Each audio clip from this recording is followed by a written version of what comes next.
여러분 안녕하세요. 오늘 주식시장의 핫한 이슈를 전달하려고 합니다. 주식 종목 하나에 증거금이 무려 81조 원이 몰리기도 했는데요. SK, IET 공모주 청약 이야기입니다. 며칠 전에는 제주맥주라는 기업이 국내 수제맥주 기업 중에서는 처음으로 코스닥 상장에 나서가지고 제주맥주의 공모주 청약 증거금이 또 5조 원이 넘게 몰렸고요.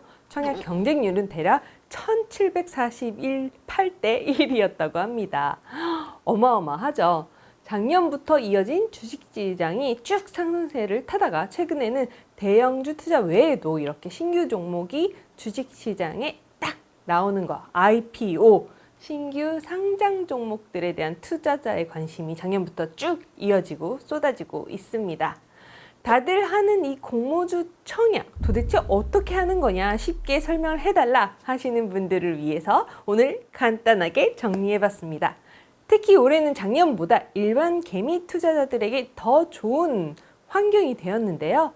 지난해 IPO 열기에 힘입어서 개인 투자자 대상으로 청약 물량이 25%에서 30%까지 확대가 되었고요.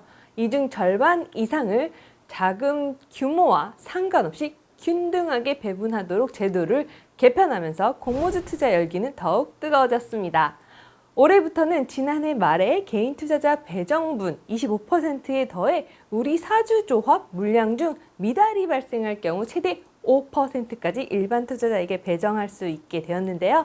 예전 제도에 비하면 좋아진 이 공모주 청약, 주식 초보자도 오늘 이 영상 보시면 쉽게 따라 하실 수 있을 겁니다. 자, 여러분 집중해서 봐주세요. 올해 주요 IPO 예정 기업입니다. 이 표를 보시면 올해 주요 IPO 예정 기업 중에서 대표적인 기업들을 보실 수가 있는데요. 크래프톤, 카카오페이, 카카오페이지, 뱅크, LG 에너지 솔루션 등 이 외에도 많은 기업들이 상장을 앞두고 있습니다. 자, 이런 기업의 공모주 청약하는 방법 딱 5가지만 기억해 두세요.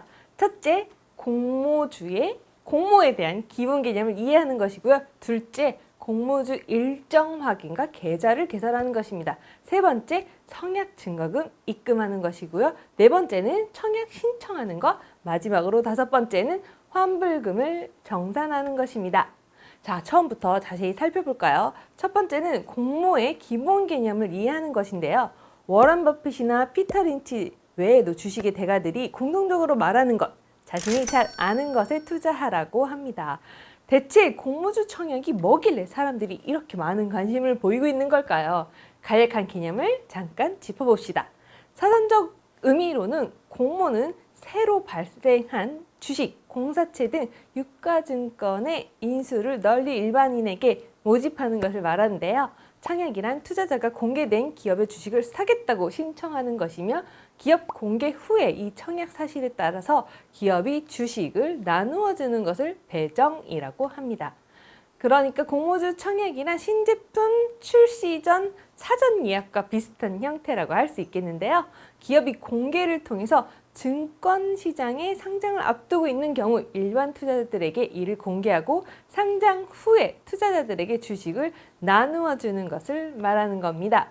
스타트업이나 작은 규모의 중소기업일 때 그 회사, 법인의 주식을 투자하거나 회사 임직원들이 이렇게 같이 소유하고 있는 몇몇의 사람들만 가지고 있게 되는데요. 이런 소규모 사적인 관계를 훌쩍 넘어서 잘 모르는 불특정 다수의 자본을 가진 일반인들에게도 공개해가지고 기업의 주식을 사고 싶은 사람에게는 사고 팔 수 있는 기회를 주는 것을 말합니다.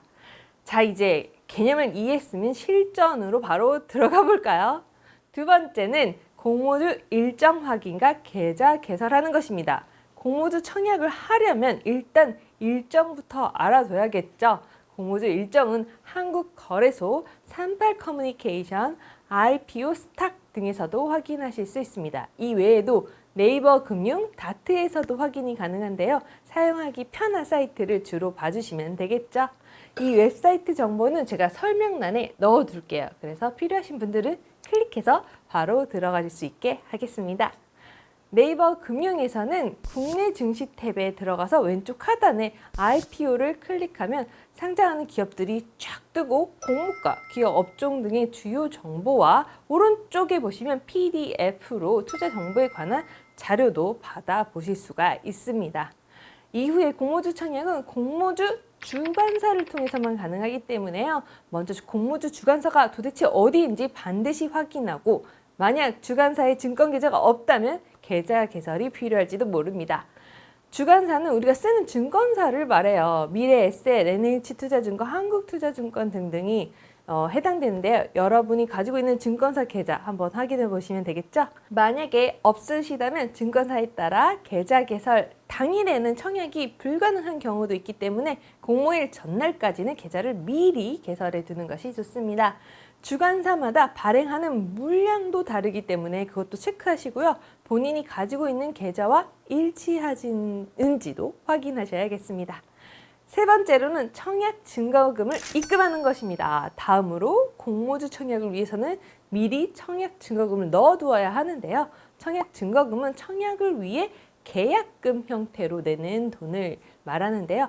청약 증거금률은 50%로 만약 1000주를 청약하고 싶다면 50주에 해당하는 금액을 미리 계좌에 넣어두어야 합니다. 청약 증거금은 매우 단기적으로 목돈이 필요하기 때문에 마이너스 통장이나 신용대출 등을 활용해서 청약 증거금을 마련하시는 분들도 많은데요. 대출을 권장하지는 않지만 본인 선택에 따라 투자 전략을 세울 수 있는 방법이 있다라는 거. 네 번째로는 청약을 드디어 신청하는 것입니다. 자, 여기까지 준비가 되셨다면 이제 청약을 하기만 하면 됩니다, 여러분. 증권사마다 배정된 증권 수량이나 청약 한도가 다르기 때문에 미리 확인해 두셔야 한다는 거 기억나시죠? 배정 물량 가운데 절반은 균등 배분 방식이 적용됩니다. 균등 배분 방식이란 최소 청약 증거금 이상을 납입한 모든 청약자에 대해서 동등한 배정 기회를 부여하는 것을 말하는데요. 만약 최소 증거금이 100만 원이라면 100만 원을 납입할 경우 무조건 한 주 이상은 배정한다는 뜻으로 해석할 수도 있습니다. 경쟁률에 따라서 당첨 확률이나 배정 수량도 달라지기 때문에 증권사별로 청약 경쟁률을 확인해서 신청하는 것도 당첨 확률을 높이는 요령이 되기도 합니다. 그래서인지 증권사별로 눈치 싸움을 벌이기도 합니다. 청약 증거금을 많이 넣을수록 더 많이 갖게 되는 원리니까요. 저희 같은 개미 일반 투자자라면 주식 그 수가 크게 차이 나지는 않을 수도 있습니다. 그러니까 시간과 기회비용을 생각하시면서 투자하시면 좋겠죠? 증권사마다 자격사항이 또 있어요. 이 부분도 한번 확인해 보시는 것을 추천드립니다. 몇천만 원 이상 투자하면 가산점을 준다는 등의 특이사항이 있기도 하니까요. 이 혜택도 가져가시고요. 자신의 증권계좌에서 정보를 많이 확인해 보시고 혜택도 챙겨가면서 청약을 하시면 좋겠습니다. 마지막으로 환불금 정산. 이렇게 청약이 끝난 후에는 경쟁률에 따라 공모주를 촉촉촉 나눠주면서 배정받게 되는데요. 투자 금액에 따라 내가 원했던 수량보다 적게 받을 수도 있고 또는 배정을 받지 못하는 경우도 있습니다. 저도 이런 경우가 있었는데요. 만약에 청약에 실패했다. 그렇다면 청약이 되지 않는 투자금은 투자설명서에 납입기일에 환급을 받게 됩니다. 납입기일은 공모주 청약을 통해서 모은 자금이 기업에 들어가는 날을 말하는데요. 환불금은 보통 2, 3일 내에 환급이 이루어집니다. 단기적으로 자금 마련을 위해서 마이너스 통장이나 신용대출을 통해서 청약 증거금을 잔뜩 넣어두셨다면 대출 기간이 길어질수록 이자가 발생하거나 납입기일과 상환일도 주의해야 되니까 미리 체크해 보시는 것이 좋겠습니다. 끝으로 공모주 청약에서 주의해야 할 점은 무엇이 있을까요? 첫째는 2021년도 바뀐 공모주 청약 방식을 꼭 더블 체크 확인해 보시라는 것입니다. 올해부터 새로운 공모주 청약 방식이 적용되고 있는데요. 이전에는 전체 청약 물량이 증거금을 많이 낸 순서에 따라 나눠졌다면 올해부터는 개인 투자자들을 대상으로 배정된 물량 가운데 절반은 균등 배분 방식이 적용된다는 거 앞서 말씀드렸죠. 쉽게 말하면 100만 원을 넣든 1000만 원을 넣든 균등 배분 물량에 한해서는 같은 수량의 주식을 받게 된다는 것입니다. 예전엔 이렇게 할 수가 없었는데요. 이런 제도 개선을 통해서 공모주 청약 열기가 요즘 더 뜨거워진 것 같습니다. 다만 어떤 기업 종목이든 참여자가 많으면 개인이 배정받는 공모주 수량 또한 비례해서 적어질 수밖에 없다는 점도 반드시 기억해 두세요. 둘째로 주의해야 할 것은 공모주 청약이 무조건적인 수익을 보장하지는 않는다는 것입니다. 주식 청약 이후에 마치 로또 복권 당첨되는 것을 기대하는 것처럼 딱따상 같은 엄청난 수익률을 다다음날 기대하는 추세도 있지만 바로 상장하자마자 꼬꾸라지는 떨어지는 추세의 종목도 있어서 약간 복불복 같은 느낌이 들 수가 있는데요. 단기 투자 수익을 원하신다면 이 부분 더 유의하셔야겠죠. 사실 공모주 청약이 이렇게 인기가 있는 이유는 대부분의 경우 단기간에 많은 시세 차익을 얻을 수 있기 때문이기도 합니다. 다시 한번 말씀드리지만 모든 공모주가 높은 수익을 남기는 것은 아니라는 점 여러분도 잘 아시겠지만요. 공모가가 반드시 그대로 주식시장에 반영되는 것은 아니라는 점, 만약 기업이 과대평가되었다고 판단하는 경우에는 주가가 공모가보다 내려가는 사례들도 종종 발생한다는 거, 특히 공모 이후에 주가를 공모가에 근접하게 유지해 주던 시장 조성제도가 요즘 사라졌어요. 그러니까 더 주의하셔야 합니다. 시장 조성제도란 일정 기간 동안 주가가 공모가의 90% 이하로 내려가지 않도록 주간증권사가 매입하여 주가를 유지해주는 제도인데요. 요게 사라졌습니다. 셋째로 가장 주의해야 될 사항은 바로 묻지마 청약입니다. 너도 나도 주식시장이 뛰어드는 요즘에 이른바 거품이 끼어가지고 상장 후에 공모가보다 낮게 거래가 될 수 있기 때문인데요. 이슈가 되는 회사라고 해서, 많이 들어본 회사라고 해서 무작정 공모주 청약에 뛰어드는 것은 위험할 수도 있습니다. 공모주 청약 전에 청약할 기업이 어떤 기업인지 꼼꼼히 살펴보는 것은 기본 중에 기본이겠죠. 투자 정보는 유가증권신고서 또는 투자설명서를 통해서 확인할 수가 있습니다.